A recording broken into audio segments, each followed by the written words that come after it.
Week 6 of the NFL brought us two huge wide receiver trades with Devontae Adams getting moved and Amari Cooper being moved. But as always, this is professional quarterback Justin Arth here to give you your top 5 quarterbacks of Week 6. Let's get into my honorable mentions. I've got Jaden Daniels, CJ Stroud, and Lamar Jackson. Number 5, Jordan Love.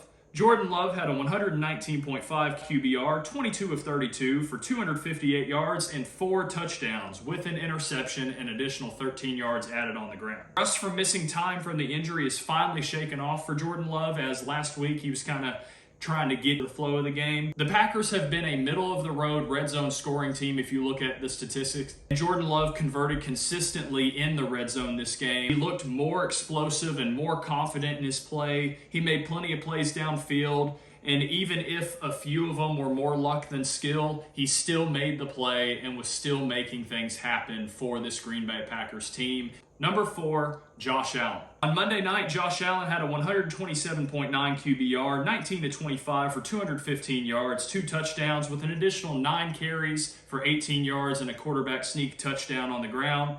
Josh Allen continues to be the creator of offense for the Buffalo Bills. Whether it's the quarterback sneak, a dime in the end zone, or breaking out of a sack and making a scramble drill play happen for a touchdown, he was doing it all on Monday night. There was a little bit of a lull in the third quarter, which is why he is number 4 on my list this week.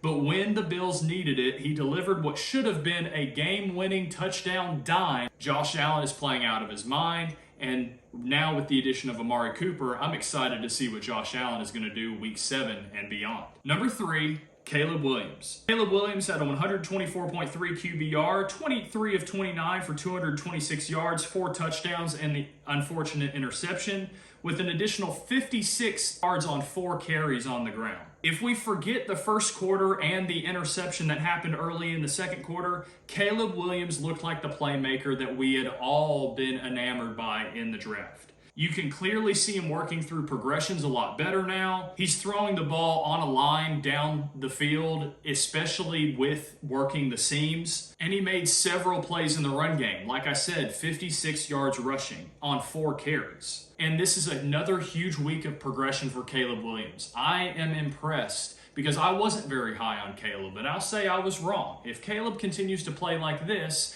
and shows that he can play from the pocket, this is the Caleb Williams that could become a superstar in the league. Number 2, Brock Purdy. Purdy had a 129.3 QBR, 18 of 28 for 255 yards and 3 touchdowns with an additional 19 yards on 4 carries on the ground. Purdy, although a little bit more inconsistent this year as we've seen in the previous 2 years that he's been a starter, he is still playing with a lot of poise and placing the ball with pristine precision. You can argue the tough drop from Debo would have been a 4th touchdown with the great placement he had as well. The defensive back made a great play poking that ball out, but again, the ball placement deserves a 4th touchdown. He has an elusiveness that is widely underrated and uncredited to him.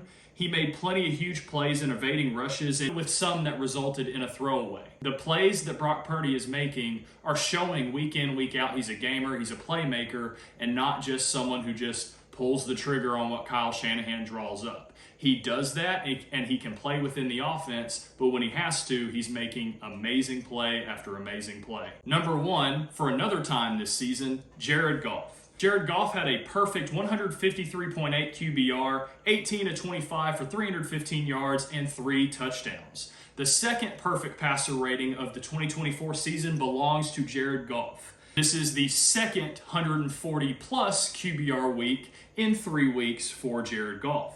As I said a lot last year when mentioning Goff, when this offense runs the ball well with their 2-headed monster, Goff becomes even more elite in the play-action pass game.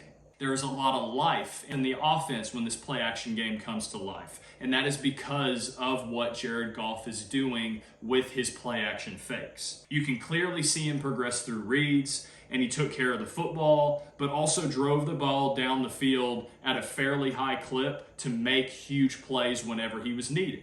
Yeah, he took plenty of dump-offs and took what the defense gave him, but then with this play-action game, he is able to throw in the intermediate to deep game, and he throws some of the best balls out of play-action This dude is balling, so you need to be watching the Lions. And sorry, Cowboys, but you took a massive L because this guy is a baller.